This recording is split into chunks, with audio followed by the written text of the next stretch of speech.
impression I had of Turget's study was not one of the presence of English literature.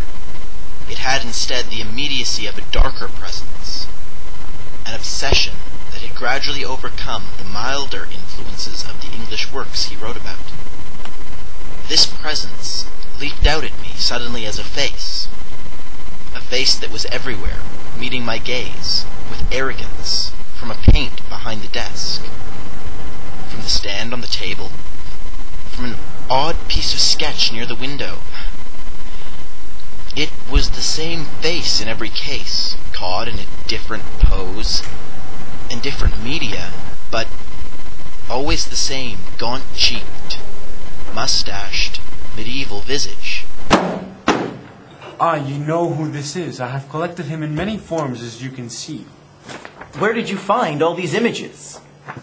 Anywhere I could. Sometimes I had them sketched from old books, and sometimes I found them in antique shops or at auctions. It is extraordinary how many people of his face still float loose in our city. Once you are watching out for them, I felt that I could gather them all. I might be able to read the secret of my strange empty book in his eyes. I felt a kind of dread, even before he put his hand up and pulled the cord.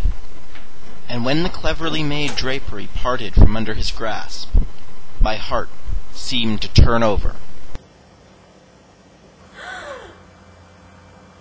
The drapery opened to reveal a radiantly lifelike painting, the head and shoulders of a young, thick-necked, virile man, his face full of life, but completely devoid of compassion, brimming with strength and alertness, but without stability of character.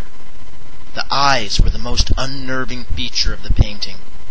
They fixed us with a penetration almost alive in its intensity. The portrait bore an unsettling resemblance to the face of our beautiful female companion. My friend is a very fine artist. You can see why I keep this painting behind a curtain. I do not like looking at it while I work. He might as well have said that he didn't like the painting to look at him, I thought. This is an idea of how Vlad Dracula appeared around 1456, when he began his longest rule.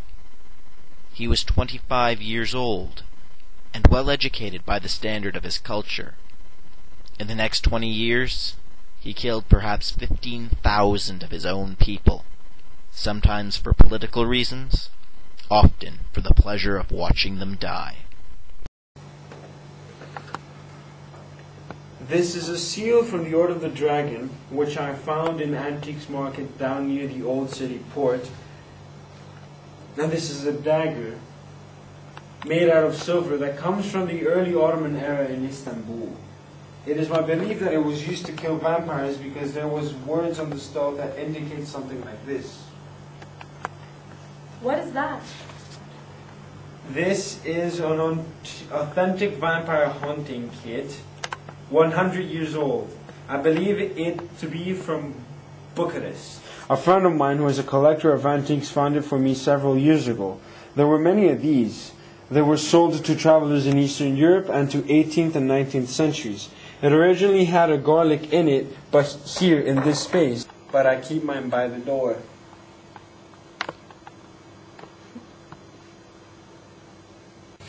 Maybe you think this is too much. It is just that I do not like to sit here surrounded by these evil thoughts of the past without protections, you know? And now, let me show you what I've brought you here to see.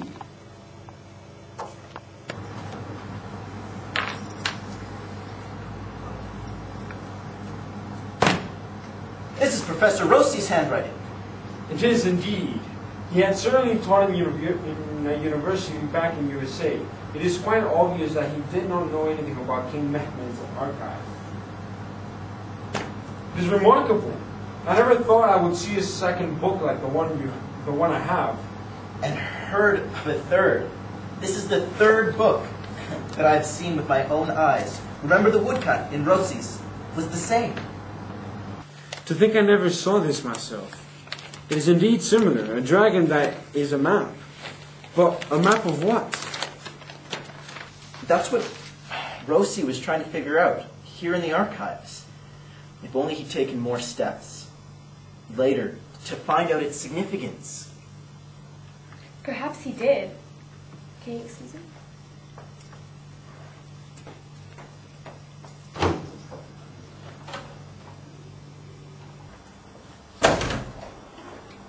Good afternoon, my dear. This is my friend, the professor from the USA, as I told you. I saw that Miss Bora was quite beautiful in a bird-like, delicate way. A woman of quiet manners, perhaps 40 years old. Her English was limited, but she deployed it with graceful humor, as if her husband frequently dragged home English-speaking visitors. I'm very sorry, for I did not meet you before. Probably my husband did not give you any food, no? No worries, he gave us enough. Mr. Bora never gives our guests a good dinner. I'll scold him. I'm doubly frightened of my wife. She's as fierce as an Amazon. And now he bores you with his terrible collections. I'm sorry. Did my husband give you a good tour of the city? Yes, some of it. I'm afraid we take a lot of his time today. It is I who have taken much of yours, but we still have a great deal of work to do, my dear. We are looking for a missing professor, so I shall be busy for the next few days. A missing professor? All right, but you have to stay for dinner. You are very kind. We should return to our hotel, I think, because I have an appointment at 5 o'clock. That's right, some other Americans are coming for a drink in the hotel. But we hope to see you again right away.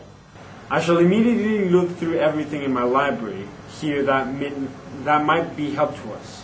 We must think about the possibility that Dracula's tomb must be here in Istanbul. I will search everything here for you tonight.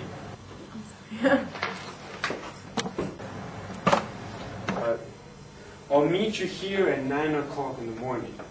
I will try to do my best to extrapolate as much information I can from my own library. And I'm also going to ask for both of you to be careful while you're walking to your hotel for any signs of danger. Don't worry, we'll make it back to our hotel safely. All right, goodbye. Goodbye. Bye. Nice to meet you. Goodbye.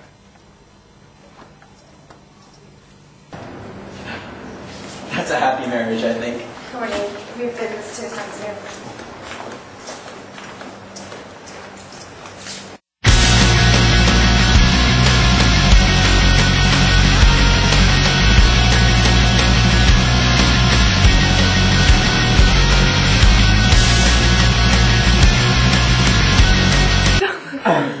Don't look at me.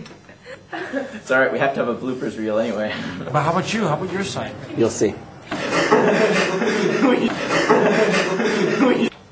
Did my husband give you